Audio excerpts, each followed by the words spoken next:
इस वीडियो पे qualities of nurse के बारे में देखेंगे।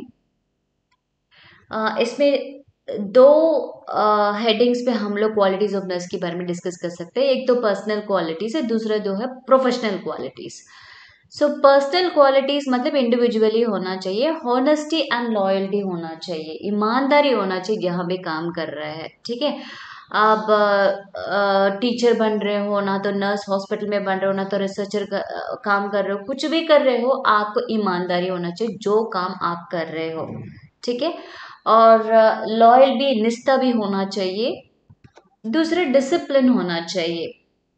मीन्स आप किससे बात कर रहे हैं उसका एक रेस्पेक्ट से बात करना पड़ेगा। ठीक है, ऐसे ही नहीं है हम बड़े बड़े लोग के सामने जाके कुछ भी बोल सकता है, राइट। सो हमारा जो सेंटेंस में भी जो बात करने का जो कम्युनिकेशन बोलता है ना, तो उसमें एक रेस्पेक्ट के साथ होना चाहिए। ठीक है, एंड ओबीडियंस होना चाहिए। Alertness and intelligent. Alert, for example patient जब ओटी में है, एग्जाम्पल बता रही हूँ, तो पेशेंट चुपचाप लेटा है, तो आप इतनी अलर्ट होना चाहिए। मतलब ऑपरेशन चलते रहता है, तो अनकेस आप देख रहे हो पेशेंट को, पेशेंट जिंदा है क्या है, आपको इतनी अलर्ट होना चाहिए so that you will be able to pick up patient ठीक ठाक है या नहीं है। You need to be intelligent. ये नहीं है 90% आपको मार्क लेके जाके सर्टिफिकेट में इंटेलिजेंट बनाना है, बट बात यह है इंटेलिजेंट का मीनिंग है कोई इमरजेंसी हो गया, वहीं पर आपको प्रॉब्लम को सॉर्ट आउट करके तुरंत सॉल्व करने के लिए आप इंटेलिजेंट होना चाहिए। टेक्निकल कॉम्पिटेंस, मॉनिटर कैसे चलाना पड़ता है, ये नहीं बार बार जाके आप किसी से और पूछते रहेंगे, राइट। आपको ईसीजी चलाना आना चाहिए, वेंटिलेटर का सेटिंग्स आना चाहिए, ठीक है, और पल्स ऑक्सीमेट्री में कितनी वैल्यूज होता है, ये सब टेक्निकल कॉम्पिटेंस होता है, ये आपको होना चाहिए, मतलब नॉलेजेबल होना चाहिए, तब आप आराम से काम भी कर सकते हैं। एडजस्टेबिलिटी, फॉर एग्जाम्पल मान के चलिए आपको मॉर्निंग ड्यूटी है, नहीं तो इवनिंग ड्यूटी है। ठीक है, मॉर्निंग ड्यूटी करने के बाद इवनिंग ड्यूटी स्टाफ को कोई प्रॉब्लम हो गया, घर पे कुछ भी हो गया, तो आपको एडजस्ट करना पड़ेगा। देर लगेगा, अरे ये आ ही नहीं रहा करके आपको वो मैंने सुनाना नहीं है, एक्चुअली पता नहीं वो कौन सा सिचुएशन में है, वो हमको समझना चाहिए। कॉन्फिडेंट होना चाहिए। सपोज हम लोग विगो लगा रहे हैं, नहीं तो कोई आईवी लाइन स्टार्ट कर रहा है, आपको इतनी कॉन्फिडेंट होना चाहिए, हाँ मैं कर सकता हूँ, तो let me do it. Patient जितनी भी छोटे हो बड़े हो, वेन बहुत पतली दिख रहे हो, बट बात ये you need to be confident, तुम्हारा पेशेंट के लिए आप अच्छा काम कर रहे हो, so you need to be confident in that. Resourcefulness, resource मतलब आपको कुछ क्या बोलते हैं, स्टोर हाउस जैसे होता है ना, उसी को बोलता है, मतलब रिसोर्सेज कहता है। बट यहाँ रिसोर्सफुलनेस का मीनिंग क्या है, सपोज पेशेंट जॉन्डिस पेशेंट आके आपके पास पूछ रहे, सिस्टर मुझे क्या खाना पड़ेगा, तो एनीमिक पेशेंट आके पूछ रहा है, सिस्टर मेरे को क्या खाना पड़ेगा, तो आप गूगल उस समय में ढूंढना नहीं है, ना तो किताब को ढूंढना नहीं है, आपको इतनी नॉलेज होना चाहिए, वो जब भी कुछ भी पूछेगा you should be a resourceful person for that. और मोर ओवर हॉस्पिटल में कौन सा डिपार्टमेंट कहाँ क्या है करके पेशेंट्स पूछा जाएगा, तो आपको वो भी पता होना चाहिए, that is called as a resourceful person. Sympathy, sympathy का मीनिंग क्या है, फील फॉर विद, ये है फील फॉर द पेशेंट है। ओके, ये फील विद द पेशेंट है। ओके, फॉर एग्जाम्पल बता रहे, feel for the patient, for example किसी को चोट लगी, वहां पर उसको ब्लीडिंग हो रही है, दर्द हो रही है, तो रो रहा है, तो हम हाँ अरे यार बेचारे उसको चोट लगी, दर्द हो रही है करके ये कर सकते हैं। बट एम्पति, एम्पति का मतलब feel with the patient. For example उसका इंजेक्शन लग रहा है पेशेंट को, तो आपको भी वो फील होना चाहिए, नहीं है मैं ठोक दूंगा उसके बाद इंजेक्शन लगा दूंगा, इस प्रकार की नहीं बोलना चाहिए। You need to have empathy और फील फॉर द पेशेंट। और पेशेंस होना चाहिए, बहुत धीरज होना चाहिए। एज अ नर्स आपको टाइम लगेगा, ओके, पेशेंट को ठीक ठाक होने के लिए, तो पेशेंट रोज ही आगे पूछते रहेगा, सेम आपको कैसे उसको सॉर्ट आउट करके आंसर करना पड़ता है, तो उसके लिए आपको धीरज बहुत इंपॉर्टेंट है। ये नहीं है एक दिन में स्विच ऑन कर दिया था 9 महीने का बच्चा पैदा हो जाएगा, है ना। सो जो नेक्स्ट वाला good physical and mental health, you need to have a good physical health, you need to look good, right. अभी खुद ही बीमारी है, कास्ते कास्ते आएगा, तो पेशेंट क्या करेगा, दूर भगेगा। और मेंटली आप ये कुछ उल्टा पुल्टा बोल रहे, तो सिस्टम वो उनके पास कोई भी प्रॉब्लम रहेगा, पेशेंट आपके पास बोल भी नहीं सकता है। So these are some of the personal qualities a nurse should have. और प्रोफेशनल क्वालिटीज, तो इसमें courteous टू ऑल मीन्स उसका निम्र, विनम्र होना चाहिए। मीन्स आप बच्चे भी बात कर रहे हैं, हाँ बोलिए ऐसे करके बोलना चाहिए, ए बोल रहे ऐसे करके नहीं बोलना, but that is abuse language हो गया, ठीक है। So we need to respect and we have to talk to the kids also in such a way, उसका रेस्पेक्ट देखी जाए।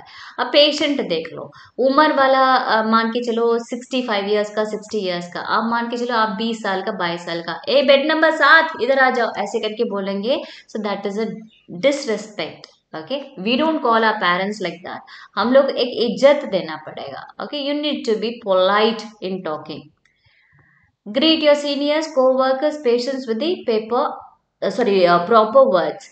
ग्रीट, कैसे आपको वेलकम करेंगे आपको सीनियर्स को, गुड मॉर्निंग, ठीक है। आपको गुड मॉर्निंग वो बोल रहे नहीं बोल रहे हैं, आप बोल के चले जाओ, ठीक है। Many people are there, higher authorities क्या करते हैं, कभी कभी वो देखेगा भी नहीं है, हम वहां पर नमस्ते ऐसे करके बोलेंगे तो वो पलट के भी नहीं देखेगा, don't worry about it. But हमारा काम क्या है, उनसे हमको पीसफुल रिलेशनशिप होना चाहिए, गुड मॉर्निंग बोल के चल जाना चाहिए। को वर्कर्स है स्पेशली, वहाँ सिक्योरिटी गार्ड रहेगा, नहीं तो वहां पर व्हाट यू कॉल डाइटिशियन आता है खाना देने के लिए, वहां पर ward boy, ward lady, sweepers, इस प्रकार के समय को वर्कर्स के साथ आपको अच्छे से बात करेंगे तभी तो दूसरा बार वो आपको काम करेगा। So you need to properly talk to them, okay, with the proper words also. जी करके बोलेंगे, दैट इज हिंदी में सबसे बेस्ट वाला जो शब्द है, जी करके बोलेंगे, so it is very nice. और address seniors with the proper titles also, like sir और मैडम। एक्चुअली ये है जो अंग्रेजी वाले लोग ने, सर का मीनिंग है स्लेव आई रिमेन करके, इसका एक फुल फॉर्म होता था, but it's a common term हमारे देश में जो बोलता है। जी बोलेंगे इट्स फाइन, आपको सर और मैडम को बोलने की जरूरत नहीं पड़ेगा, बट बात ये है if you want to talk continuously बोलते हाँ जी मैडम बताइए ऐसे करके भी बोलना पड़ता है। सो योर सीनियर्स को आपको रेस्पेक्ट देके बात करना पड़ेगा। और stand up with respect in front of a higher rank और सीनियर्स। सो कभी वो लोग जा रहे हैं चलते समय में, you need to respect them, खड़ा होना पड़ता है, कुर्सी में आप बैठे रहेंगे तभी भी। जैसे स्टूडेंट्स लोग क्लास में क्या करते हैं, जैसे टीचर अंदर घुस रहे हैं तो उस समय में उठना पड़ता है, बट कुछ कुछ बच्चों को मैं अभी भी देखती हूँ, अभी भी बैठे रहेगा, बिजी रहेगा उनका मोबाइल में, नहीं तो कुछ काम करने में बैठे रहेगा, बट जब तक वो लोग खड़े नहीं होंगे तो हम वहीं पर खड़ा रहते क्लास पे। सो इट्स नॉट लाइक तुम्हारे रेस्पेक्ट के कारण से मेरी 1 इंच की बाल बढ़ेगी ना तो नाखून बढ़ेगी, ठीक है। बात इतनी है, we need to have that professionalism, तो बड़े लोग हैं तो खड़ा होके चलना पड़ता है।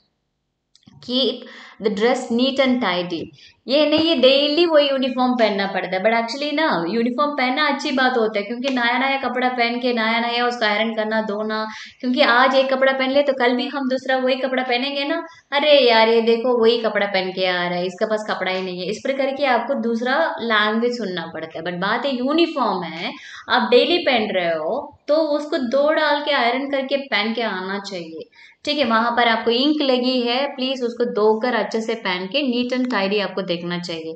आपका चेहरा में नीटनेस नहीं होता, जितने भी मेकअप को पोत के रखेंगे तो कोई फायदा नहीं होगा, but you need to be neat and tidy by wearing your uniform.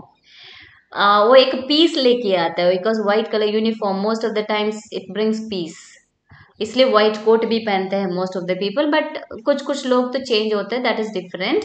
Okay, maintain silence in the class rooms, library as well as study rooms पे, ठीक है। तो आप दूसरों को डिस्टर्ब नहीं करना चाहिए, राइट, आपको साइलेंट रहेगा, आप दूसरा भी जो आ रहे हैं पढ़ रहे हैं तो उनके लिए भी एक रूम मिलेगा। ओबे सीनियर्स विदाउट आर्ग्यूइंग, देखो बहुत 99% गलत है, तभी आपको अगेंस्ट में खड़ा होना पड़ेगा, क्योंकि कुछ रैगिंग के लिए भी सीनियर्स लोग ने कुछ उल्टा पुल्टा करके आपको बोलेगा, but I am not going to support in that way. But बात यह है वो लोग कुछ बोल रहे हैं, अननेसेसरी आर्ग्यूमेंट्स नहीं करना है, बट बात ही इतनी भी आपको पता होना चाहिए क्या सही है क्या गलत है, सही के लिए आपको सपोर्ट करना पड़ेगा। फॉर एग्जाम्पल मैं बता रही हूँ, जैसे डॉक्टर्स लोग क्या करते हैं, कभी कभी प्रिस्क्रिप्शन को गलती से डोज में लिख के चले गया होगा, वो और बोलेगा उसको देना है, सो इन दैट केस आपको आर्ग्यू नहीं करना है, but you have to wait and you have to report in such a way that arguments बिना से करना पड़ता है, ठीक है। So then it will be fine because you are an advocate for the patients. तो इतने याद रखना, but you need to obey your seniors if they want to ask you to do something. सो से thank you when someone is doing you a favour, ठीक है, कोई help मिल रहा है, इवन नीचे से पेपर उठा के दे रहा है, पेन उठा के दे रहा है, थैंक यू बोलने का आदत बनना इंपॉर्टेंट है।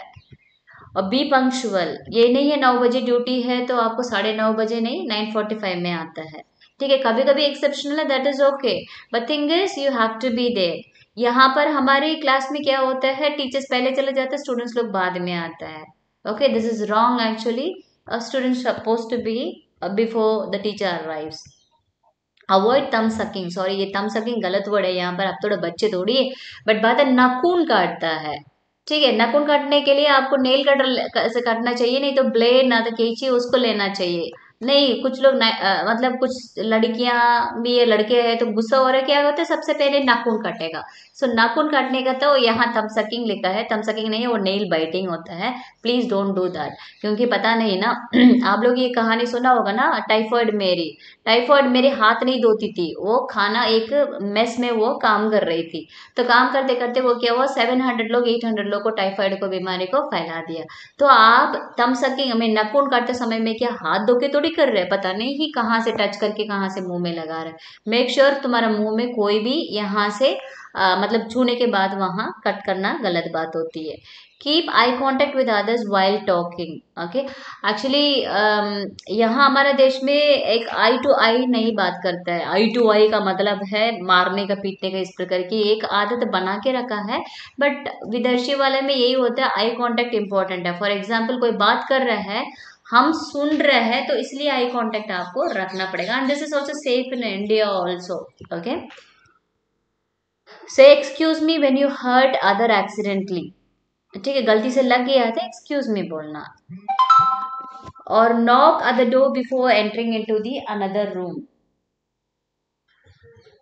और मीन्स ऐसी नहीं है कोई भी रूम खुल के रहेगा तो अंदर घुसना है। सो विदेश में ये भी है, you need to ask excuse. Even बच्चे भी है, बच्चे के कमरे है तभी भी आपको एक्सक्यूज करके ही अंदर एंट्री मारना पड़ेगा। You need to knock before that.